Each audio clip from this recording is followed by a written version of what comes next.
কষ্ট হচ্ছে। আমাদের আমাদের মহারাজ বিজ্ঞানের উপর ভরসা রাখতে না পেরে শুধুমাত্র রাজপণ্ডিত আর ওই মন্ত্রীর কথায় সেই ধর্মের হাঁড়ি কাঠেই মাথা গলালেন। আচ্ছা আচ্ছা, তুমি কি বিশ্বাস করো যে হোম যজ্ঞ করে বৃষ্টি নামানো যায়? কি আর করবেন বলুন, আমরা সকলেই যে রাজকর্মচারী। তবুও তো আমি বিজ্ঞানী, তাই মহারাজের এই অপব্যয়টা কিছুতেই মেনে নিতে পারছি না। আচ্ছা আচ্ছা, তুমি বলো গোপাল, যজ্ঞের হুজুগে জলের মতো যে টাকা খরচ হচ্ছে, সেই টাকায় কত ভালো কিছু করা যেত। হ্যাঁ, আরে বাবা, আমি তো বলেছিলাম যে যে বৃষ্টির জন্য কয়েকটা দিন অপেক্ষা করতে, তা না।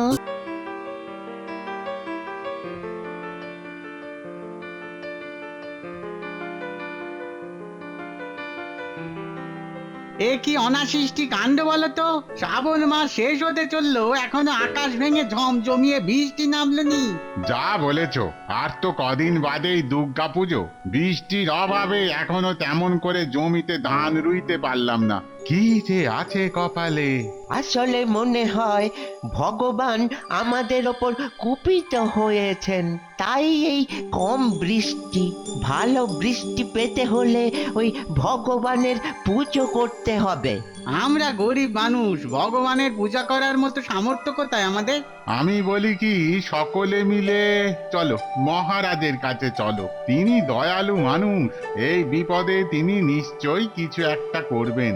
তাহলে তাই চলো, তাই চলো, কালই মহারাজের কাছে চলো। মহারাজের কাছে চলো। চলো চলো চলো। তোমাদের কথা শুনলাম। অবশ্য এই কম বৃষ্টিপাতের জন্য আমিও কম চিন্তিত নই। ঠিক আছে, দেখি দেখি তোমাদের জন্য কি করা যায়। মহারাজের জয় হোক। হ্যাঁ, তোমাদের সবাইকেই বিশেষ সভায় ডাকার কারণটা হলো এবছর আমার রাজ্যে অপেক্ষাকৃত কম বৃষ্টিপাত। হ্যাঁ মহারাজ, খুবই কম বৃষ্টি হয়েছে এবার। গতকালই এ রাজ্যের কৃষকেরা মহারাজের কাছে এসেছিল। হ্যাঁ, ভালো বৃষ্টিপাতের আশায় তারা আমায় কিছু একটা করার জন্য আবেদনও করে গেছে। আচ্ছা আচ্ছা বিজ্ঞানী, তুমি বলো তো, মানে কি করলে ভালো পরিমাণ বৃষ্টি হবে? মহারাজ, যথেষ্ট বৃষ্টিপাতের জন্য আমাদের প্রয়োজন চারপাশের পরিবেশকে শীতল রাখা। এর জন্য প্রচুর পরিমাণে গাছ লাগানো খুব দরকার। কারণ বিজ্ঞান বলছে বেশি পরিমাণ সবুজ বৃক্ষই পারে পর্যাপ্ত পরিমাণ বৃষ্টির কালো মেঘকে টেনে আনতে। খুব ভালো প্রস্তাব। মন্ত্রী মন্ত্রী তাহলে কাল থেকেই ওই বৃক্ষরোপণের ব্যবস্থা শুরু করো। হ্যাঁ, মহারাজের আদেশ শিরোধার্য, কিন্তু মহারাজ অপরাধ না নিলে বলি যে এ সেই গাছে কাঁঠাল গোঁপে তেলের মতো গল্প হয়ে গেল না। বিজ্ঞানীর কথা মতো এখন গাছ পুঁতলে সেই গাছ যখন বড় হয়ে বৃক্ষ হবে তখন বৃষ্টি হবে, কিন্তু এ বছরটা কি করে বৃষ্টি হবে সেটা তো বলতে পারলো না। বাতাসের গতি প্রকৃতি আর আকাশে আংশিক কালো মেঘের আনাগোনা দেখে অনুমান করা যায় যে আগামী ৮-১০ দিনের মধ্যেই যথেষ্ট বৃষ্টি নামবে। আবার অনুমান? তুমি কেমন বিজ্ঞানী হে? হ্যাঁ, শুধু পরিকল্পনা আর অনুমান। বৃষ্টি কবে হবে সেটা বলতে পারো না? হ্যাঁ, আচ্ছা কি করে বলবে? বৃষ্টি তো আর ছেলের হাতের মোয়া নয় যে হাত ঘুরিয়ে আই বৃষ্টি ঝেপে ধান দেব মেপে বলে ছড়া কাটলেই আকাশ থেকে ছচ্ছর করে বৃষ্টির জল ঝরে পড়বে। তুমি চুপ করো। একটা গভীর বিষয় নিয়ে আলোচনা হচ্ছে, তার মধ্যে ফুট করে ফুট কাটা। মহারাজ, আপনি গোপালকে এই সমস্যার সময় ভাড়ামি করতে বারণ করুন। এই গোপাল, তুমি এখন তোমার মুখটা বন্ধ রাখো তো। যথা আজ্ঞা। এই মুখে কুলুপ দিলাম, কিন্তু কানটা খোলা রাখলাম। মহারাজ, এসব বৃষ্টি ফৃষ্টি হবে কি হবে না এসব ব্যাপারে আমাদের রাজ জ্যোতিষী মশাই বলতে পারতেন, কিন্তু উনি তো মাসখানেকের জন্য হরিদ্বারে গেছেন কোনো এক প্রসিদ্ধ জ্যোতিষীর কাছে জ্যোতিষ চর্চা করতে। সেটাই তো হয়েছে মুশকিল। জ্যোতিষী থাকলে না হয় গণনা টননা করে বলে ফেলতো। চিন্তা নেই মহারাজ, আমাদের সভায় আরো একজন মহাজ্ঞানী জ্যোতিষ শাস্ত্রে পণ্ডিত আছেন, আমাদের পণ্ডিত মশাই। বলো কি আমাদের পণ্ডিত মশাই? হ্যাঁ, তবে আর বলছি কি, জ্যোতিষ শাস্ত্রে উনি কারো থেকে কম যান না। যতদিন জ্যোতিষী মশাই না ফিরছেন ততদিন এ ব্যাপারে উনি সামনে নিতে পারবেন। বেশ বেশ, তাহলে পণ্ডিত তুমি বলো এই সমস্যার কি সমাধান? শাস্ত্রে বলেছে ভগবান আর ধরিত্রী দেবী কুপিত হলেই এমনটা হয়, অতিবৃষ্টি অনাবৃষ্টি এইসব আর কি। তাই আমার প্রস্তাব, একটা বড় করে পুজো পাঠের ব্যবস্থা করুন, খুব বড় করে হোম যজ্ঞ। তাতে করে বৃষ্টি নামবে? নামবে কি মহারাজ, আমি শাস্ত্রজ্ঞ পণ্ডিত, আমি হলফ করে বলতে পারি এটাই হলো ঈশ্বরকে তুষ্ট করে বৃষ্টি আনার একমাত্র উপায়। ঠিক আছে, তাহলে তাহলে তার ব্যবস্থাই করো। এতে কিন্তু খরচা অনেক। না না, খরচের জন্য চিন্তা করতে হবে না, তুমি তুমি ফর্দ তৈরি করো করো। তাহলে তো মন্ত্রী মশাইয়ের সঙ্গে ফর্দ নিয়ে একবার বসতে হয়। বসো, তবে মনে রেখো হোমযজ্ঞ শেষ হবার সাথে সাথেই বৃষ্টি যেন নামে।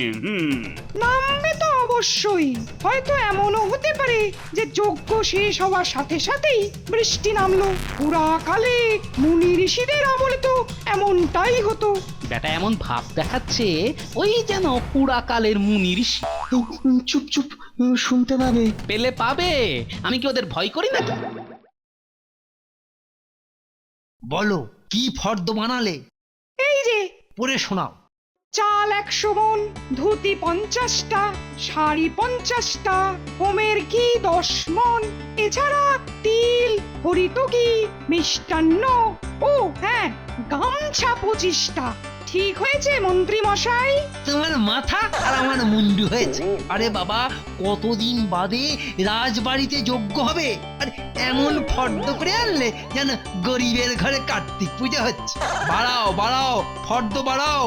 চাল করো 300 মণ, ধুতি শাড়ি 200টা করে, আর হোমের ঘি করো 30 মণ। 30 মণ? হ্যাঁ 30 মণ। এর মধ্যে অর্ধেক দোকানিকে বিক্রি করে দেবো। সে করুন, ক্ষতি নেই, কিন্তু এতে আমার লাভ। লাভ? মনে রাখবে, যজ্ঞের ডামাডোলে মহারাজের মাথায় হাত বুলিয়ে যা কিছু কামিয়ে নেওয়া যাবে তার ভাগ হবে আধা আধি। কি রাজি তো? রাজি মানে খুব রাজি। সামনে পুজো আসছে, এই সময় নেপো সেজে যতটা দই মেরে দেওয়া যায় আর কি। আচ্ছা একটা কথা বলো তো, যজ্ঞ করে সত্যিই কি তুমি বৃষ্টি নামাতে পারবে? আমি তো সবাই তোমাকে জ্যোতিষ শাস্ত্রে মহাপণ্ডিত পণ্ডিত বলে কায়দা দেখালাম। খেপেছেন? আমি কি মুনি ঋষিদের মতো অত মন্ত্র জানি নাকি? তাহলে তো ঘোর সমস্যা। বৃষ্টি না নামলে মহারাজ কিন্তু তোমায় ছেড়ে কথা বলবেন না। জানি তো। সর্বনাশ, তাহলে এত বড় ঝুঁকিটা তুমি নিচ্ছ কেন? ওই যে বিজ্ঞানীর কথার উপরে ভিত্তি করে, বিজ্ঞানী কি বলেছে মনে নেই? আগামী 8-10 দিনের মধ্যেই যথেষ্ট বৃষ্টি নামবে। আমি তাই স্থির করেছি যজ্ঞের আয়োজন আর দিনক্ষণ স্থির করতে করতেই 6-7 দিন লাগিয়ে দেবো। তারপর যজ্ঞ শেষ হতে হতে আরো 2-3 দিন, মানে গিয়ে দাঁড়ালো ওই 8-10 দিন। হ্যাঁ, এমনও তো হতে পারে যে সকলে দেখলো যজ্ঞ শেষ হলো আর ঝমঝমিয়ে বৃষ্টি এলো। কেমন? আহা কি মতলব! ঝড়ে বক মরলো আর ফকিরের কেরামতি বাড়লো। সাবাস রাজপণ্ডিত, সাবাস। আমার আমার নেপো চাঁদের। কি বুদ্ধি, কি বুদ্ধি! তা নেপো সেজে দই যদি মারতে হয় তাহলে ফর্দে আর একটা জিনিস যোগ করো। কি? 1000 স্বর্ণ মুদ্রা। 1000 স্বর্ণ মুদ্রা? দুজনে পকেটে পুরবা। বলো কি 1000 স্বর্ণ মুদ্রা? আগে হ্যাঁ মহারাজ। তা যজ্ঞে এতগুলো স্বর্ণ মুদ্রা কি কাজে লাগবে? একবার করে ওম ধুমায়িত নমঃ বলে একটা একটা করে স্বর্ণ মুদ্রা যজ্ঞের আগুনে ফেলতে হবে। স্বর্ণ মুদ্রা আগুনে পুড়ে ছাই হয়ে যাবে ঠিকই, কিন্তু সৃষ্টি করবে ধোঁয়া। 1000 স্বর্ণ মুদ্রার সম্মিলিত সোনালী ধোঁয়া গিয়ে ঢেকে ফেলবে সোনার বরণ সূর্যকে। সারা আকাশ ঢেকে যাবে কালো অন্ধকারে, আর তখনই শুরু হবে শ্রাবণের বাড়ি ধারা। আহা রাজপণ্ডিত, কি গভীর তোমার শাস্ত্র জ্ঞান। আচ্ছা আচ্ছা, কবে শুরু করবে তাহলে যজ্ঞটা? মহারাজ আজ তো সোমবার, সামনের বুধবারের পরের বুধবার যজ্ঞ শুরু হবে। যজ্ঞ চলবে 2 দিন ধরে। তাহলে মন্ত্রী, যজ্ঞের কথা ঘোষণা করে সারা রাজ্যে ঢেনা পিটিয়ে দাও। হ্যাঁ, প্রজারা সবাই যেন দেখতে আসে এই যজ্ঞ, যেন বুঝতে পারে তাদের মঙ্গলের জন্য এই রাজা কতখানি করতে পারে। জয় মহারাজ কৃষ্ণচন্দ্রের জয়। শোনো, আমি 1000 নকল স্বর্ণ মুদ্রা বানাতে দিয়েছি। ঠিক সময় ওটা চলে যাবে তোমার বাড়ি। যজ্ঞের দিন খুব সাবধানে ওগুলো থলিতে ভরে যজ্ঞস্থলে নিয়ে সুকৌশলে আসলের সাথে পাল্টাপাল্টি করে নেবে, বুঝেছো? বুঝেছি। নকল স্বর্ণ মুদ্রা যজ্ঞের আগুনে পুড়ে ছাই হবে, আর আসলগুলো আসবে আমাদের ট্যাঁকে। সামনের দুর্গাপুজোটা বেশ ভালোই কাটবে আমাদের। যা বলেছেন সবই আপনার বুদ্ধি। তবে যজ্ঞস্থলের হাত ছাপায়ের কাজটা কিন্তু খুব সাবধানে সারতে হবে। মনে রাখবে, ওই পেট মোটা গোপাল কিন্তু আশেপাশেই থাকবে। আপনি কোনো চিন্তা করবেন না মন্ত্রী মশাই, মন্ত্র উচ্চারণের মধ্যেই এমন শাস্তি দেবো না, গোপাল তো গোপাল, শিবের বাবাও না টেট্টি পর্যন্ত পাবে না। জানো গোপাল, আমার না খুব কষ্ট হচ্ছে। আমাদের মহারাজ বিজ্ঞানের উপর ভরসা রাখতে না পেরে শুধুমাত্র রাজপণ্ডিত আর ওই মন্ত্রীর কথায় সেই ধর্মের হাড়ি কাঠেই মাথা গলালেন। আচ্ছা আচ্ছা, তুমি কি বিশ্বাস করো যে হোম যজ্ঞ করে বৃষ্টি নামানো যায়? কি আর করবেন বলুন, আমরা সকলেই যে রাজকর্মচারী। তবুও তো আমি বিজ্ঞানী, তাই মহারাজের এই অপব্যয়টা কিছুতেই মেনে নিতে পারছি না। আচ্ছা আচ্ছা, তুমি বলো গোপাল, যজ্ঞের হুজুগে জলের মতো যে টাকা খরচ হচ্ছে, সেই টাকায় কত ভালো কিছু করা যেত। হ্যাঁ, আরে বাবা, আমি তো বলেছিলাম যে যে বৃষ্টির জন্য কয়েকটা দিন অপেক্ষা করতে, তা না। রাজপণ্ডিত, তাহলে শুরু করো। হ্যাঁ হ্যাঁ মহারাজ, শুভ সময় আসন্ন, এইবার শুরু করব। মহারাজ, স্বর্ণমুদ্রা। এই নাও, পুরো 1000 আছে এতে। মহারাজ, আপনি হয়তো জানেন যে সোনা অথবা রত্নকে প্রথমে শুদ্ধ করে নিতে হয়। হ্যাঁ হ্যাঁ, সে তো জানি। তাহলে তো আমার একটি ঘর লাগবে মহারাজ, যে ঘরে বসে আমি নিরিবিলিতে এই স্বর্ণ মুদ্রাগুলিকে শোধন করে নিতে পারি। ঠিক আছে, তুমি আমার শয়নকক্ষে যাও, নিরিবিলিতে শোধন করে নিয়ে এসো। হ্যাঁ, যাও।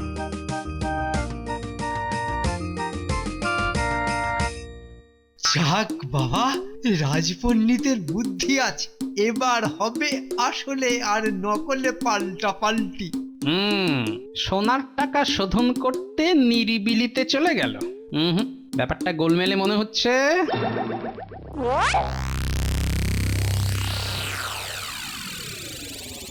কিরে, কি করতে হবে বুঝতে পেরেছিস তো?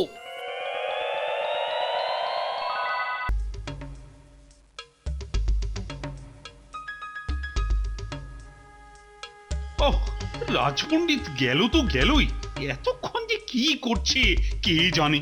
চিন্তা করবেন না মহারাজ, এক্ষুনি এসে পড়বে।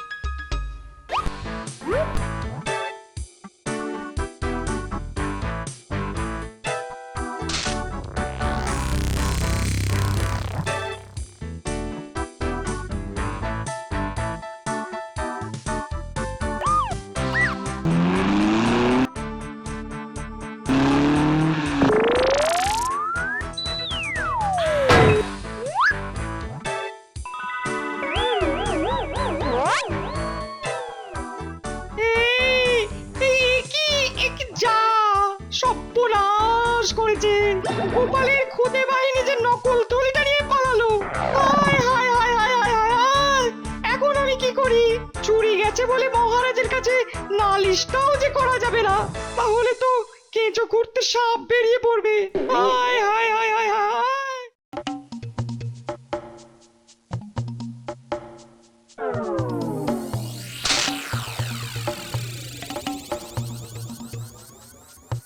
হলো বলো তো, রাজপণ্ডিত সেই যে গেল তো গেলই, কি জানি বাবা, সোনা শোধন করতে যে এত সময় লাগে কার বাবা জানত। চিন্তা করবেন না মহারাজ, যজ্ঞের স্বর্ণমুদ্রা শোধন বলে কথা। এই তুমি থামো তো, তখন থেকে শুধু একই গান শুনিয়ে যাচ্ছে, চিন্তা করবেন না, চিন্তা করবেন না। আরে এদিকে যে শুভ সময় উত্তীর্ণ হয়ে যাচ্ছে। শুধু কি সময়, আকাশ জুড়ে মেঘের ঘন ঘটা কি লক্ষ্য করেছেন মহারাজ? আমার তো মনে হয় খানিকক্ষণের মধ্যেই বৃষ্টি এসে পড়বে। তাই তো, সে তো যজ্ঞের আগুন টাগুন সব নিভিয়ে দেবে। কিন্তু কিন্তু রাজপণ্ডিত কোথায় গেল? এই তো আমি এসে গেছি মহারাজ, এক্ষুনি শুরু করছি যজ্ঞ। তার কি আর খুব একটা দরকার আছে রাজপণ্ডিত? যে দেখুন, আকাশের দিকে কালো মেঘে ছেয়ে গেছে সারা দিগন্ত। মহারাজ, বিজ্ঞানীর কথাই ফলে গেল, 8 থেকে 10 দিনের মধ্যেই বৃষ্টি এলো। কোথায় ফলেছে? আকাশ জুড়ে মেঘ করা মানে বৃষ্টি নামা নয়। এমন তো হতে পারে এ মেঘ কেটে যাবে। মহারাজ, আপনি গোপালের কথায় কান না দিয়ে যজ্ঞ শুরু করতে বলুন। আরে আরে এ তো ফোঁটা ফোঁটা বৃষ্টি পড়তে শুরু করেছে। ওহ, আরে বৃষ্টি যখন এলো তখন তখন বন্ধ হোক যজ্ঞ। কিন্তু মহারাজ, এত আয়োজন, এত চাল কাপড় ঘি স্বর্ণমুদ্রা। তাই তো, এখন তাহলে এগুলো দিয়ে কি করি? আমি বলি কি মহারাজ, যজ্ঞ হলে এগুলোর কিছু আগুনের পেটে আর কিছু রাজপণ্ডিতের ঘরে যেত। তার থেকে গরিব প্রজাদের মধ্যে এসব চাল কাপড় ঘি স্বর্ণমুদ্রা বিলিয়ে দিলে হয় না? সব আমদানি গেল। এবারে বৃষ্টি দেরিতে আসার জন্য তেমন ফসল ফলেনি। বেচারারা এগুলো পেলে খুশি হবে মহারাজ। সামনে দুর্গামা আসছেন, এগুলো পেলে হাসি ফুটবে গরিব প্রজাদের মুখে মহারাজ। এটাই তো আসল যজ্ঞ। ধন্য ধন্য গোপাল, তুমি ধন্য। এসো এসো বিজ্ঞানী, কাছে এসো, কাছে এসো। মহারাজ, অনুমতি পেলে আমি কারো উদ্দেশ্যে কিছু কথা বলবো। আজকের এই আনন্দের দিনে তোমায় আর মুখ বন্ধ করতে বলবো না। মজা করে তুমি যা ইচ্ছে তাই বলতে পারো। হ্যাঁ, একেই বুঝি বলে চালাকির দ্বারা মহৎ কাজ সফল হয় না। কি বলেন মহারাজ? একেবারে ঠিক বলেছো। কিন্তু কথাটা তুমি কার উদ্দেশ্যে বললে গোপাল? ওই যে বাংলায় একটা প্রবাদ আছে না, পড়লো কথা হাটের মাঝে, যার কথা তার বুকে বাজে। যে বোঝার সে ঠিক বুঝেছে মহারাজ। আহারে রাজপণ্ডিত, ঝড়ে বক মরল না, তাই তোমার কেরামতিও ফলল না। মনে বড় লেগেছে তাই না? চুপ বেটা বেয়াদব।